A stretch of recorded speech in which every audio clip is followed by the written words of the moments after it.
Well, I mean, think about this.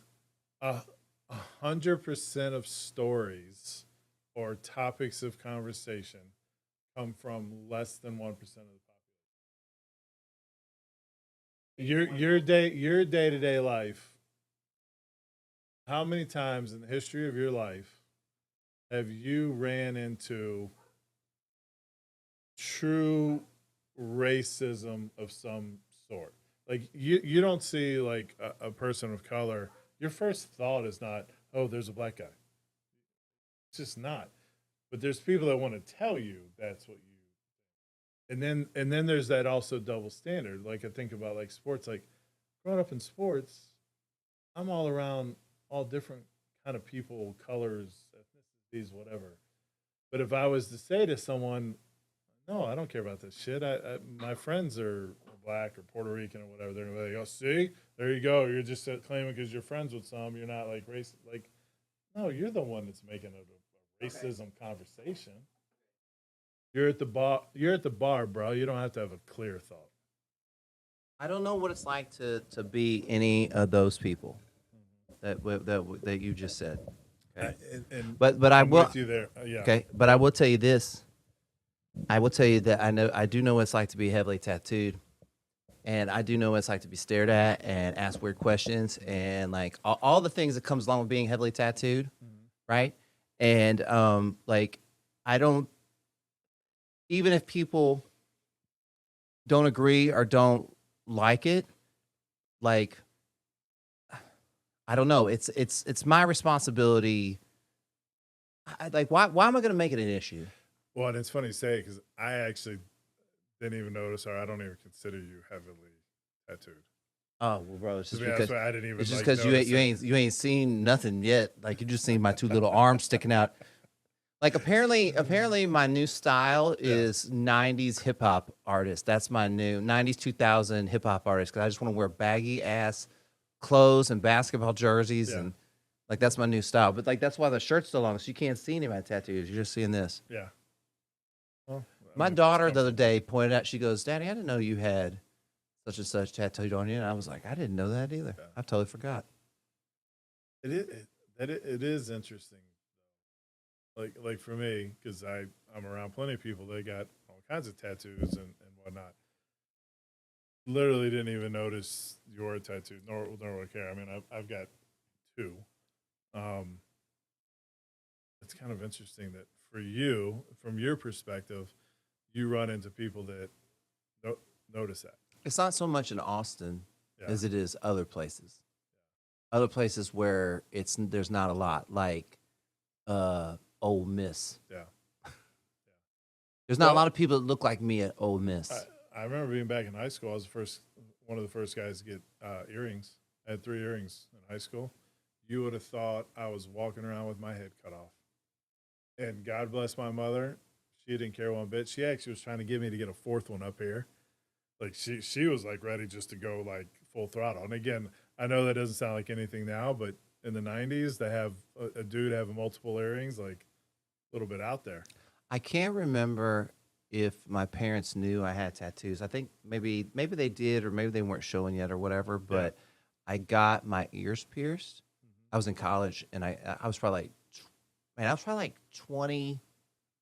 23 or 24 or 5 years old. So like, I mean, I Yeah. was older in college.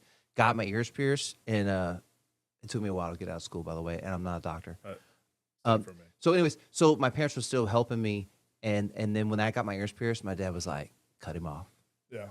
and my mom was like he's such a good kid. He doesn't do anything wrong. He's not doing drugs, and um, and my dad was like, "Cut him off," and then my mom, I guess, talked him out of it, and so they didn't, and so I had my ears pierced for a while. Yeah. And then my brother pierced his tongue and his ears. Yeah. They didn't say anything. I'm a Yeah. trailblazer. Yeah. Anyways, but now I put my I can't remember last time I put my earrings in. I think I put them in. It's probably like 3 or 4 years ago now. Yeah. They I, were, I had three. I had two in one and one in the other. I could still. I mean, the holes are still there. I don't know if I had my through, but nipples pierced. Hey, you know what? Just more like physically, it feels like that'd be intense. You want to hear a crazy part about that? So, hey, let's just bring this. We'll bring this all the way back around. Yeah. Okay, right? Yeah. So we're in New Orleans for Mardi Gras, Yeah. right? And I'm with a buddy, and we're all partying, doing all the Mardi Gras like stuff or whatever. And somebody's like, "Let's go get our nipples pierced." I'm like, yeah, right. So this is the people that get their nipples pierced. Yeah. Okay, me and my college roommate. Yeah. Okay. And then my buddy's now wife, okay, Yeah. and his mom all get our nipples pierced. Okay. See, now this is part of the beauty of New Orleans. Okay. And so somewhere, allegedly, there's a photo floating around of like all the sets Yeah. somewhere. I don't have like a copy of it, right? Did you get both or just one? No, I got both. But here's the thing. Yeah. So I'm like, I mean, I had already had a couple of tattoos at this point. Yeah. I pierced my ears. So I like felt pretty good about it. And like, I don't remember how drunk maybe I was. Now, what year? Because we're about the same age, right? What year are we talking here? I'm 40. Early 2000s. Okay. I was already out of school. Okay. So I graduated in 2000. So let's say like 2003, Yeah. 2003, Yeah. 4, something like that. Old days. The old days. That was 20 years ago, man. Yeah. That's a long time. Yeah. Dang. Anyways, so he pierces the first one. Yeah. And like, it hurt relatively to whatever, right? Whatever. And then all I remember is like it just went black. And then I just like my eyes came up like this. And everyone when I opened my eyes, like everybody's around me and they're like, and I was like, passed out? I passed out. On the first one or the second On one? the second one, I guess. I guess they got the second one in, and then like I passed out, and I didn't feel right the rest of the night. Oh Yeah. man, I felt like so horrible. Were you but that the was only one in the group that passed out? Yeah. And was it from pain or from drinking? I Both? don't feel like it was pain. Yeah, 'cause Maybe it's you- just adrenaline were of the whole drinking. thing Yeah. and drinking and Yeah. stuff like that or whatever. But I'd never passed out before. Yeah. And like when I came to, I was like, what's up? Like it felt like when you get anesthesia. Yeah. It's like you go to sleep and you wake up and like, and it's like been 2 days or whatever. Yeah. It was wild. So when you went to get this done, do you go and pick out like I want like a diamond stud or a hoop? No, or they a just give you bar? like, I think they either gave you hoops or bars like you didn't have, or I So think you didn't- I you think didn't mine get are to pick hoops. Something out. I don't remember. I think I got hoops. Yeah. I think I thought, but then like I was like paranoid that Yeah. like somebody's gonna rip them out or something.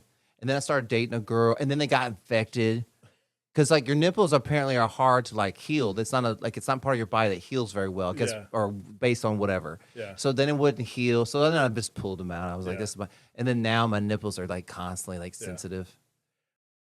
So Okay. did you still put the nipple ones in or no? What do you mean? Would they still go in or those? Oh all no, closed up? those close up like I got it. that's why I think they get infected so much is because they're constantly trying to heal and they Yeah. kind of just can't heal. I'd like to get a couple more tattoos. What are you gonna get? That's the problem. I don't want to get one just to get one. I You know do. what I mean? I do it all the time. Do you? Yeah, like Do I you? don't. But I'm at look. I always okay. One, I don't advocate necessarily for people getting tattoos Yeah. because I think it's a certain level of responsibility and like you got to be cool with like just anything of something that you would do like to yourself like this. Yeah. Because now like when I go to a pool, if I Yeah. like when I go certain places like and I have my shirt off, I'm Yeah. the only dude that looks like me. Yeah. And so Yeah. that's just, it's just always interesting. And so like it comes with that level of responsibility. You know what it is for me? Like when I first got tattoos, I actually had some biceps, so it was like cool. So I feel like I haven't gotten any more tattoos because I'm like I don't really have the muscle I once had, so it doesn't seem as cool. Like, who wants to see like dad arms with tattoos? So I feel like if I can get in a little better shape and actually like have something to like show, then I would get a tattoo. Okay, but what are you gonna get? What's one? Well, again, I go back to I need to. I don't want to just get something. It needs to mean something. I have let's see, what's something? I have a top part of a Pop Tart on my leg. Where'd that, a top, what's the top part of a Pop Tart? I don't know. You tell me what the top part of a pop. Tell me what is it? Like To me, I'm just gonna go with the fact that I love those s'mores Pop Tarts. yes, So you talking about just a broken off piece? yes, And what made you get that? because it's funny. Were you sober? Yeah. I okay. So but this one I was not. You have like a glass of milk anywhere? No, it's just like a top. I'll show it to you. It's just the Yeah. top part of a Pop Tart on my knee, like right here. And you just thought like that'll be funny. Yeah, that this is where I'm at. This is where I'm at in my tattoo journey. And you were completely sober. Yeah, like that. Yeah, like I have a baby dragon dragging a baby on one of my legs, which is Dragon baby. I kind of get that. dragon babies, Yeah, dragon babies. I kind of get that. Yeah, Yeah, I get that. I have teardrops on my knuckles. I kind of get that. I will say I would love, and this is the problem, right? We talk about being your authentic self. I haven't done a lot of things because of corporate world, Yeah. work stuff like that. I love the hand stuff. I actually love when like people have like the neck one and Call stuff those like job that. killers. 100%. Yeah. Especially when we were growing up. It was just here's what's so crazy is I went to one of my main guys and I was talking about tattooing my knuckles and he said that's not really something that's if I don't want to misquote him, but I think what he said was that's more something that kind of started like in jail and like it's not necessarily a traditional tattoo thing, even though Yeah. it was something that started that kind of evolved into tattoo culture. Jail, but military, originally, stuff like yeah, that. but originally they weren't doing stuff like tattoo artists weren't doing stuff like that. Yeah. Which I just think is like interesting. You know Well, what I mean? and the other thing to me that's, and shame on me is, over the years I've hired 500 people or whatever, and when I see people that are comfortable in their own skin and are interviewing for a job and have tattoos, I actually love it. I'm kind of like, man, that's kind of cool. They're showing their personality or whatnot. Yet personally, don't have the balls to have it and do it myself. So when I think about that, it's like, man, that's really kind of a miss on my part. Because I Well, love it when other people do it and I see it and I'm like, man, that's great that they can show that part of their personality, and it actually makes me more willing or wanting to hire them because it shows their personality. Yet I'm not willing to do it myself, or I'm fearful to do it myself. well, it goes back around to like our original conversation, which is like I don't know what anybody else goes through, Yeah, but you know, I have in this way I am different than a lot of people are. In Austin, maybe not so much, but out in the general world, like people don't look like me, right? Um, and you know, don't ever under any circumstance or ever judge a book by its cover, kind of thing, right? Yeah. You know what I mean? Race, anything, like like get to know that person because we originally were talking about just like who are friends. They get to know people. Yeah. You know what I mean? Yeah. And like but there are also people that are just gonna look at me and they're gonna like I'm not gonna be friends with that guy because he has tattoos, and that's totally fine. You're missing out. You're missing out on a great friend. We could be great friends. But that's cool. That's up to you. Like I'm not gonna. It says more about them than it does you, though. Well, I was thinking about this the other day. Like, a lot of what people say, I mean, almost everything of what people say says more about them really than it says about you because they're saying it, they're delivering it. What are their intentions? Like, you're just the receiver. We're just the receiver. So, how much can it say about me? It could be speaking maybe the truth, or it could be not. You know what I mean? And like, it says more. It always says more about that person. I kind of learned a little bit of that lesson over this last year. So I'm pretty I'm outgoing, but I'm also introverted. Like I've never been a big like I don't have Facebook. I don't post a lot of stuff online, but I started this like kind of consulting leadership development business, and well, in order to get any kind of clients or customers, you got to put yourself out there, and it was very very uncomfortable for me.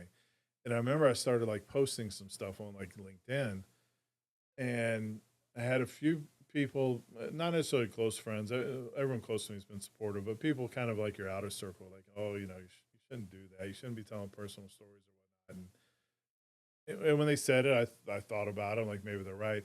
And then is interestingly, like a few months later, those same people started like posting some of this like same stuff and putting themselves out there. And that kind of helped me realize like sometimes people say stuff out of their own fear, out of their own lack of confidence in something.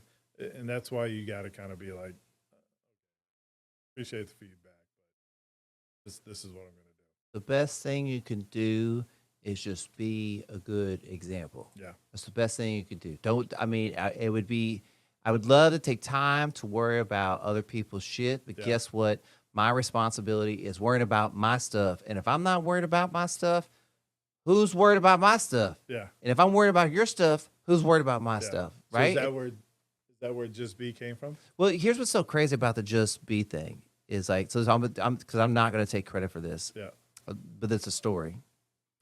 So I had this one therapist, and she was amazing. Yeah. One of the most impactful therapists I had. And I remember I was in a relationship, and I was struggling with like my anxiety and just control and my black and white nature and covert probably narcissism and like all that stuff, blah blah whatever. Yeah. And so like I'm probably, I don't know because I was in it, so I can't speak to, because I wasn't even present around the stuff, right? Yeah. But I'm sure it was just like just all over the place. And I remember she said to me, she was like, why can't you like just be there? Yeah. You don't have to do anything. You don't have to go anywhere. Just be present right there. I love that. And I remember leaving that place and going like, what in the fuck is she talking about? Yeah. Like this just be like, doesn't she understand? Like all these things, like just like, so I mean, years go by, 10 years like go by. And this same phrase now spoke to me in a totally different way. And so it became what is Just Be with Scottie G. And so I'm so grateful. I should say, I wasn't going to say her name, but I should have said it, Megan. I guess I can. I don't know if there's confidential stuff. Yeah. I can bleep it out, Megan. She was, she's one of the therapists that like changed my life. Not with an exact number. When I think about it, there's 10 to 15 people in this world that I care what they think about me. So if I put something out there and 1,000 people see it and 900 think it's stupid or whatever, I don't care. There's 10 or 15 people in my life that I care what they think about. Outside of that, I don't care. If you're not in that group, I don't care. Now, over time, hopefully that group kind of expands, or maybe there's 20, 30 people. But if you're not in that group, I don't care what you think about me. I don't care what your opinion is about me. It doesn't matter. Okay. I didn't. Okay. I can't sit and say I don't care what people think about me. My gut wants to say that. Like I do that anyone. Like it's not even like 15, right? Yeah. But I think it's more like this. I can't control what anybody thinks about me. So I'm not going to give it a lot of time and attention, right? I'm just going to focus on me being the best person I can be. Yeah. Because no matter what I do, you are going to decide how you want to think about me. I could be the most wonderful person in the world, and you can decide that you don't want me to be that person, so I will not be. And what am I going to – there's nothing I can do about that. Kind of you're pretty much saying the same thing, though. Yeah. Because if someone in your close circle says, hey, Scott, I don't know if I'm sure about how you're living your life at the moment, because they're in your close circle, you'll think about it. Tell me more. Tell me what makes you feel that way. I'm open. Why are you feeling that way? Yeah, 100%. But if you're down at the Circle K and someone says, hey, you're an asshole, like, all right, maybe he's right. Maybe today I am an asshole. But you're not going to think about it as opposed to someone that's in your close circle. And I think some of this goes back to when we're talking about social media, right? When you're online, you have access to thousands, millions, billions of people or whatever, and people start worrying about what people think. But that's not real life. So for me, if you're not in that 10, 15 people in my world, I don't give a shit what you think. Those 10 or 15 people say, hey, I disagree with something you're doing. I'm going to think about it. I'm going to give it some thought. I want to understand why they're saying that. But if that person that's number 25 in that circle, I'm going to be like, oh, okay, I don't care. Whatever. Could it be those are the relationships like you're choosing to keep? They're Yeah. important to you. You're choosing to keep those, so those require something a little bit different, Yeah. right?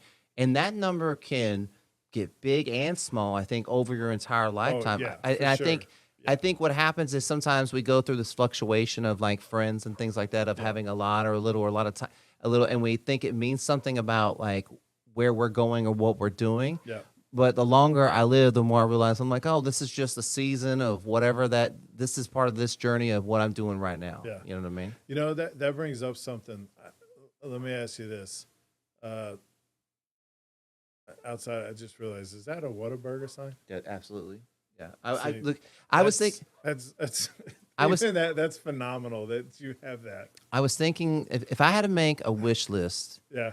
of like sponsors. Yeah. Okay, this is my wish list. I'm gonna put this into the universe. That's okay? awesome. Whataburger. Yeah. Okay. Lone Star Beer. Yeah. Okay. Liquid Death. Yeah. I don't think that's too much to ask. And is there anything else? Those if I could be sponsored by like any of those, I would take any of those. And what I mean by like I don't even know what I mean by sponsor. Just like maybe for something like free water or free Whataburger or like Yeah. just swag I could give away. Yeah. Like just like those are the things that like I'm into. And so like it would be cool to be able to share that love. Yeah. Did you have in Texas when you were growing up? We all had Checkers. Did you have Fast Tracks? No. But No? we didn't have Checkers either. Oh, you don't have Checkers? No. Do you know what Checkers is? I know what Checkers is, but like you have to understand, like the town that I grew up in, we would start at Sonic was usually where we would start at. Sonic. Okay. Good And spot. then we would drive the strip, which was like a certain strip, like in Edna, and then we would go through Whataburger, and then we would like come back like all the way through and stuff, and meet up with our friends, find out where because in those days, you had to like find out where the parties were. Yeah. They talk about it maybe on Friday. Yeah. Party's gonna be Saturday. Where's it gonna be at? Did it get canceled? Everybody's driving around. Everybody, I heard that it's going. Like they're gonna meet out here. Like you know what I mean? It was all like a scavenger hunt. Well, you remember how you described how to get there? Like you go to the 7-Eleven. So you're gonna go up make here. a right. Yeah, this road's gonna be gravel. Like don't Yeah. worry about it. Just like look for the fire. You know, whatever. Yeah. Yeah. It's kind of weird that we missed that. It's so much easier now, but I kind of miss that. It's not. It's not that I'll take the non scavenger hunt. Here's what I have a problem with is like we don't do that. Like we don't, like you said, like we don't get together with people like we should as often as Yeah. we should. Yeah. You know, in other countries, I've said this before, they don't ship the parents off to old folks' homes. They live with you. Yeah. And like we don't have that here. Like there's just so much like disconnecting you. So that means you have to work even harder. And if you're spending time on your phone and stuff, Yeah. you don't have time to do these other things we're talking about. Everybody always says like, how do you have so much time to do stuff? Because like I feel like I have a pretty good relationship with my social media, which is like Yeah. post and ghost. Yeah. Like pretty much. Yeah. I was what were we talking about before we went on the Whataburger? You're gonna ask me a question. I know. Yeah, it's I have no recollection. We'll come back to it. do you have any questions you want to ask me? One of those red card questions. I do have some. You want the Spanish question or the English question? English, I would prefer English. Okay. But they should be the same question though. Yeah, I like this one because I was kind of thinking the same thing. Do you believe in coincidence or that unrelated events can be interconnected?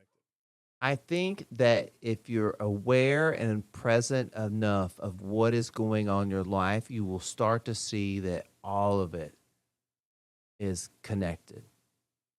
But the majority of the time, people spend a lot of time doing stuff other than that. So it could be social media, worrying about your mother, or worried about your friends or your Yep. girl, like the things you can really truly control and the things you can't, right? I think the weirdest thing is that I feel like I'm in a space in my life where like I'll have conversations and I'll go like, son of a gun, like me and somebody else just brought that up the other day. Yeah. And now I'm talking about it with this guy. And like I didn't talk about it before. He brought it up. It happened with one of my clients today. Yeah. He brought up something that me and a client were talking about like a couple of days ago, and Yeah. just randomly. And I was like, well, how does that happen? Yeah. But if I didn't pay attention to that conversation before and like really be present for that, I might have not remembered that conversation. Yeah. Right. And especially if you have that conversation over and over again, it's kind of like when we're talking about throwing golf clubs. Yeah. Like that wasn't even the first memory because it happens often. Yeah. Right. But like, I guess being present for every one of those allows me to relate to people in ways. I don't know. I just think I think it's more connected than we think it is. I don't know, because then because I guess the follow up to that is the whole deja vu. Like, do you ever get deja vu? All the time. Like, what the hell is that? What do you think that is? I think that our life is a lot more patterned than we want to give it credit for. Yeah. And even maybe to the extent of like we think certain things are happening, but maybe it's not really happening like that, especially if you're not like really aware for it, like present for it, right? And so then maybe you re-experience things that like are similar. Yeah. Like, a lot of times mine just happens. It feels like around like thoughts that I've had before. Yeah. I feel like I've thought this before. Do you ever catch yourself having deja vu and being like, okay, I'm about to predict what's going to happen? No, mine is more like, oh, I've been here before. I've been in this exact position before. Yeah. Like this exact same thing. I've been here before. Yeah. But I don't know why I think that I've been here before. But again, like my job's like very repetitive. Like I see clients at very similar pace. I like the way I do things is very like I'm structured like that. Yeah. And so maybe it's just like maybe I have done it before. So are you do you consider yourself like a spiritual guy, religious guy? Like what kind of drives you? Are you like a science guy? Like what do you, are you open to like other things out there? Like what kind of drives your thoughts on things? Oh man, this sounds. I don't know. I don't know how this sounds, and I've said this a bunch of times, but Muhammad Ali had this quote where he said that your service to others is your rent paid here on earth, and I think that speaks to the universal truth of God, the universe, Buddha, whatever you're gonna call it. That all speaks to the same thing. You know what I mean? And so I think it would be I think I would consider myself to be a Christian. Yeah. Right? Some people might not consider what I do and how I do things for me to be Christian, but like I don't know how to feel about the questioning their belief and my belief in Christianity. Like whatever that is, right? I mean, that's also like judgment. That's not very Christian like, by the way. And so, but I think that if you're believing in the universal truth, like we're not gonna have any problems. Yeah. Because no matter what you call it, we're talking about the same thing. Yeah. And I think that people don't ask enough questions to figure that out. Because like, say if somebody comes in and like, well, I believe like X or whatever. Yeah. Well, if your immediate reaction is to get defensive and to not ask questions of why, you might find out you're like, oh, well, we're kind of talking about the same thing, and there was no reason for me to get all pissy about it. So you think you're more spiritual than like to me? There's a difference between being religious and spiritual. And not to say you can't be both, but to me, there's a difference. Okay, so we're talking about coincidence. Yeah. Right. I had this conversation today, and you tell me if what did you say? What does the card say? Is it coincidence or what? Coincidence or unrelated events that can be interconnected. Okay, you tell me what I'm fixing to tell you if what it is. Yeah. Okay, so just today, I just had this thought today. you know, a lot of times when we talk about people that are like really religious or like super Christian or whatever, I feel like we know what we're talking. We're all talking about the same thing. Yeah. The people that tend to be maybe overzealous about religion or feel like there's some sort of pressure or there maybe there's even maybe judgment or like whatever, right? And we were talking about how those people a lot of times do like really good deeds, right? Like give a lot back money back or whatever. But they might be the same people that if they drove past like a black person, they might lock their doors too. If they were white, we'll say. Yeah. Right? Yeah. Okay, so something like that, right? Yep. And I'd never had this thought before, and I'm sure somebody smarter than me has said it. But like to be, and this is just my belief, to be a Christian, to be a good Christian, is to be a Christian all the time. All of the time. It's not a part-time job. It's all the time. Making the right decisions all the time. Being the best person you can be all the time. Being non-judgmental all the time. All the time. All the time. It's all the time. There's never time off. It's all the time. Yeah. Behind closed doors, out in the open, everywhere. Yeah. And that's what I try to do. It's close. I'm fallible. I'm human. That's what I try to do. So whatever that's called. Yeah. You know what I mean? Yeah. So this is the conversation I have today, and now we're having this conversation now. Yeah. So I think that I was really present and really listening to that conversation that I had with the client, and as we're talking about this, and just ask him questions because we have a lot of those great conversations. Mm-hmm. And I learned something, different point of view, blah, blah, whatever. And then that allows me to connect to you right now. Yeah. But like I have to put in that work.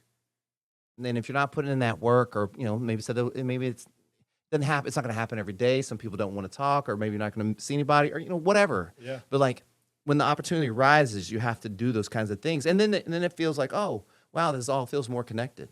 Yeah. But total side note, I don't feel like that happens online relationships.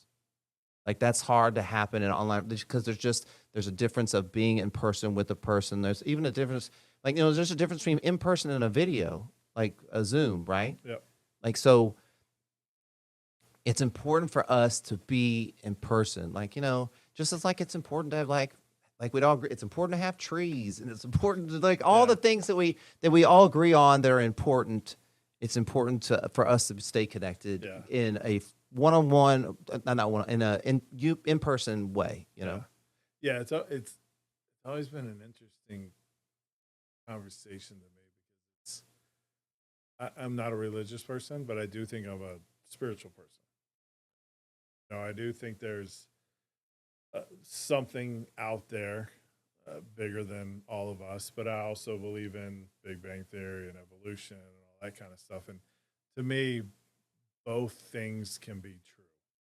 Yeah, I think sometimes there's too much conversation that it's one or the other, where I'm like, I feel like it's kind of both. Like, both things can be true. If we're like, I'm not trying to bang on the Bible, okay? But if we're writing the history of the world, is it possible we might have left some stuff out? Or would it be possible that maybe we weren't like people weren't smart enough to write things down at that point? Like, I mean, all these things are possible. Or someone interpreted it a different way. Yeah, but but at the end of the day, who cares? Yeah. Right? What really matters is like how you're showing up as yourself for other people. Yeah. Paying your rent here on earth to others, and people are important to you, and taking relationships seriously, and not, all the stuff that we've been talking about, right? That to me, if you do those things, then everything feels like great and connected. Like you feel supported in that way. Yeah, and you can almost, and this is going to oversimplify it, if there is more out there, some higher being, they would appreciate just the fact that you treated other people. It's as simple as that. Well, that's all they want. That's all they were asking for. When they created everything, they wanted everyone to treat people well. I mean, it would be so. All the utopian ideas we always talk about would be so wonderful. I think there will always, like we were saying before, there's always kind of been evil. There will always be evil. Yeah. But that doesn't mean that, you know, you shouldn't keep trying to create environments that are good and that are positive and that uplift others, you know, fighting the good fight against like negativity and people being negative and stuff like that. Yeah. Like a lot of times when people are real negative with me, I just let them talk. And then this is crazy, right? So like if someone's being negative, a lot of times like they're just kind of venting, right? Really, like, you know what I mean? Yeah. And the number of time is someone's like, if they're being negative or they're venting a whole bunch of times, they definitely don't give a fuck what you have to say. Yeah. Like they're not here to show up to hear like how you're going to solve their fucking problems. Yeah. So this is what I do. And like, it's hard, but it's very rewarding. And I don't know if that's what this says about me, but I will let them vent it all the way out. And then I just don't say a word. I just stand there. And a lot of times it's almost like, it's happened to them so many times where someone just doesn't listen and gives their opinion. They don't even know what to do with the awkward silence in between us. Yeah. And I just ride it all the way out. Yeah. And then I might say something to the effect of like, you know, like, wow, like that's a crazy story, or that's an amazing story, Yeah. or that's I can't believe that happened. Acknowledge that they told me something. Yeah. But then we just kind of move on. Right? And like that's a real simple thing that like you can do for people. And again, back to it, it allows that person to feel connected. Maybe my responsibility in that moment is to allow someone to connect to me. Maybe it's not all about me connecting to them all the time. Right? So living a space for someone to connect so they can feel more connected. Like this, maybe that's what's happening. Like when I walk into when I go into like a 7-Eleven or like whatever, we'll say 80% of the time. 20% of the time, I'm just like, I'm gonna get the fuck out of here. But 80% of the time, I'll to the dude behind the desk, I'll go, how's it going, man? Yeah. And they're like, you know, a lot of times they'll be like, good. You know, like you can tell, man, maybe they don't want to talk. But sometimes, like an Uber driver, they'll go, well, you know, today my girlfriend left me. I'm like, wow. You know what I mean? And you're like, well, like, we don't have enough time to go in the 45 seconds of this transaction. I don't have enough time to go with that. But like, they just wanted somebody to kind of ask them how they were doing. And so like, that's a cool gift you can give somebody totally free. Yeah. Cool gift, just a space for someone to, you know, to just like vent without judgment, just get something off their chest. Don't carry it with you. It says nothing about you. You don't have to solve their problems. You don't have to fix nothing. You don't have to carry it with you. Like I just kind of go like, I'm like, you know, I mean, because I try to be that space a lot. It happens a lot. So then I just go in my head. I'm like, man, it sucks. Like back to like, it sucks for them because this too shall pass. Yeah. And in this moment, hopefully, maybe I sped that along by just being a sounding board to make it pass. You know what I mean? Yeah. Sometimes people just gotta get their shit out. Sometimes they don't need you to just say something. They just want to be able to say it and you just take it in. Yeah. Yeah. Hey, Ryan. I love it. Thank you so much. Yeah, man. I appreciate it. Yeah. Love it.